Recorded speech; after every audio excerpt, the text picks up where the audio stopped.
اعوذ باللہ من الشیطان الرجیم، بسم اللہ الرحمن الرحیم۔ خواتین و حضرات، نالج فیکٹری میں خوش آمدید۔ ناظرین، آج کا ٹاپک ہے ہماری زمین کس طرح وجود میں آئی۔ خواتین و حضرات، اس بات میں کوئی شک نہیں ہے کہ اللہ تعالیٰ اس کائنات میں ہر چیز کا خالق و مالک ہے۔ وہ جب اس کائنات میں کوئی چیز پیدا کرنا چاہتا ہے تو بس اتنا کہتا ہے کن، یعنی ہو جا، بس وہ ہو جاتا ہے۔ اللہ رب العزت کو کوئی کام کرنے کے لیے نہ تو ہماری طرح کوئی تگ و دو کرنا پڑتی ہے اور نہ ہی وہ ہم انسانوں کی طرح کسی ذرائع کا محتاج ہے۔ ناظرین، انسان شاید اس دنیا کی وہ سب سے متجسس مخلوق ہے جو ہر وقت نہ صرف اپنے ماحول بلکہ اس وسیع کائنات کی ہر شے کو کھوجنے، اس کی حقیقت جاننے کی جستجو میں لگا رہتا ہے۔ یہی کھوج اسے آج چاند، ستاروں اور کروڑوں نوری سالوں کے فاصلوں پر واقع کہکشاؤں تک لے گئی ہے۔ خواتین و حضرات، آج ہم اسی موضوع پر بات کرنے جا رہے ہیں اور غالباً اس موضوع کے منتظر لاکھوں لوگ ہیں، یعنی ہماری کائنات کس طرح وجود میں آئی۔ خواتین و حضرات، حال ہی میں ڈان نیوز میں بگ بینگ نامی ایک آرٹیکل پبلش ہوا ہے۔ اس آرٹیکل کے مطابق بگ بینگ انگریزی زبان کا لفظ ہے جس کے معنی بڑے دھماکے کے ہیں۔ اس نظریے کے مطابق آج سے تقریباً 14 ارب سال پہلے زمین ایک بہت ہی چھوٹے سے نقطے میں بند تھی، لیکن خواتین و حضرات، یہ چھوٹا سا نقطہ اپنے اندر بہت بڑی انرجی رکھتا تھا، اور اس انرجی کی وجہ سے یہ نقطہ ایک زوردار دھماکے سے پھٹا اور ٹکڑوں کی صورت میں خلا میں پھیل گیا۔ ہماری زمین ان ٹکڑوں میں سے ایک ٹکڑا ہے۔ چنانچہ سائنسدانوں کا کہنا ہے کہ اس بگ بینگ کے نصف سیکنڈ کے بعد اس ٹکڑے کا ٹمپریچر آدھا ہو گیا تھا، اور وہ آدھا بھی اتنا کہ اس کے ایک نیوکلیس کا ٹمپریچر آج کے سورج کے ٹمپریچر کے مطابق تھا۔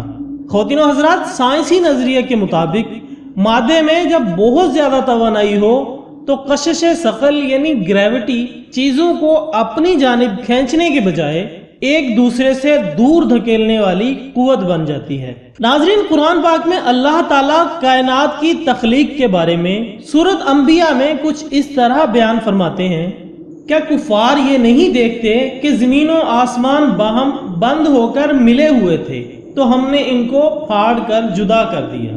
خواتین و حضرات، بگ بینگ کے 4 لاکھ سال بعد پوری کائنات ایٹمی ذرات کے دھوئیں پر مشتمل تھی۔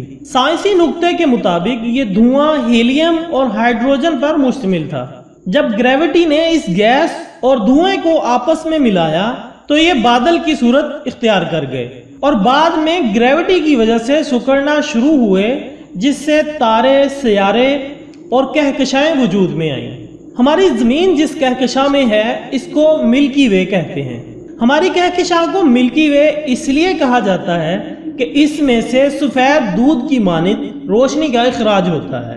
خواتین و حضرات، خلا میں موجود ان بادلوں کے جن حصوں میں ہائیڈروجن اور ہیلیم کی مقدار زیادہ تھی، وہ سکڑنے کے بعد گرم اجسام کی شکل اختیار کر گئے، اور اسی گیس سے ایک ایسا تارا بھی وجود میں آیا جو بعد میں سورج بن گیا۔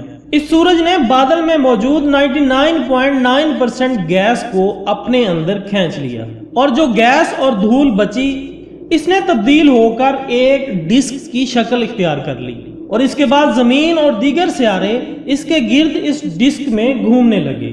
خواتین و حضرات، قرآن پاک کی سورۃ حامیم سجدہ میں کچھ اس طرح سے بیان ہوتا ہے: پھر ہم آسمان یعنی کائنات کی طرف متوجہ ہوئے اور وہ اس وقت دھواں تھی، تب ہم نے اس کو اور زمین کو حکم دیا کہ تم دونوں وجود میں آ جاؤ۔ ناظرین، سائنس کے مطابق کائنات اس عظیم دھماکے کے بعد ایک غبارے کی طرح پھیل رہی ہے۔ کائنات کے پھیلنے کے اس سائنسی نظریے کی تصدیق قرآن پاک کی سورۃ ذاریات میں اس طرح سے ہے: اور ہم نے اپنی قوت کے ذریعے آسمان کو تخلیق کیا اور ہم ہی اسے مسلسل پھیلاتے جا رہے ہیں۔ ناظرین، زمین کے وجود کے بعد زمین میں بہت سے دھماکے ہوتے رہے، اور اس نظریے کے مطابق ایک بہت بڑا گولہ زمین سے ٹکرایا۔ کہا جاتا ہے کہ اس گولے کا سائز مارس جتنا تھا۔ اس گولے نے زمین کے ساتھ ٹکراؤ کی وجہ سے کچھ گیسز کو کائنات میں بکھیر دیا، جس سے چاند وجود میں آیا، اور چاند کی گریوٹی اتنی تیز ہے کہ وہ زمین کو اس کے آربٹ سے ڈگمگانے نہیں دیتی۔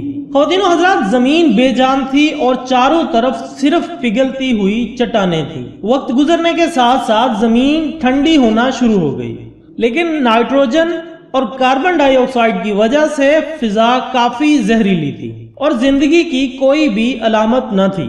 سائنس کا کہنا ہے کہ زمین کی پیدائش کے 50,000 سال بعد زمین پر اسٹرائیڈ کی زبردست بمباری ہوئی۔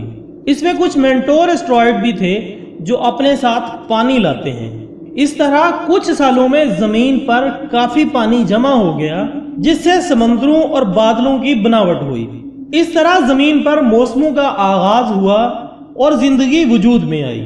سائنس کی اس دریافت پر قرآن حقیقت کی مہر سورۃ مومنون میں کچھ اس طرح سے لگاتا ہے، اور ہم نے ایک خاص مقدار میں آسمان سے پانی اتارا اور پھر اس کو زمین پر ٹھہرا بھی دیا۔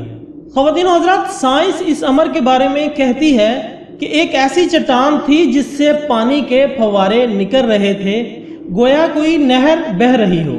اسی انداز کو قرآن تفصیلاً سورۃ بقرہ میں کچھ یوں بیان کرتا ہے، اور پتھروں میں سے کچھ تو وہ ہیں جن سے نہریں نکلتی ہیں، اور کچھ وہ ہیں جو پھٹ جاتے ہیں اور ان میں سے پانی فواروں کی مانند پھوٹ پڑتا ہے، اور کچھ وہ ہیں جو اللہ کے ڈر سے زمین پر گر پڑتے ہیں۔ خواتین و حضرات، جیسے سائنس کہتی ہے کہ نہ صرف اس پانی نے زمین کو گھیر لیا تھا بلکہ زندگی کا آغاز بھی اسی سے ہوا تھا۔ قرآن پاک کی سورۃ ہود میں کچھ اس طرح سے بیان ہوتا ہے، اور اس وقت اللہ کا عرش پانی پر تھا۔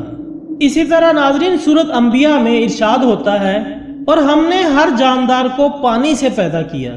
خواتین حضرات، کوئی بتا سکتا ہے کہ اس وقت کون سی سائنس یا ٹیکنالوجی تھی جس کی بنا پر قرآن پاک نے 1400 سال پہلے وہ حقائق بتا دیے جو آج کا سائنسدان اپنے تمام تر وسائل کو بروئے کار لا کر پیش کر سکا ہے؟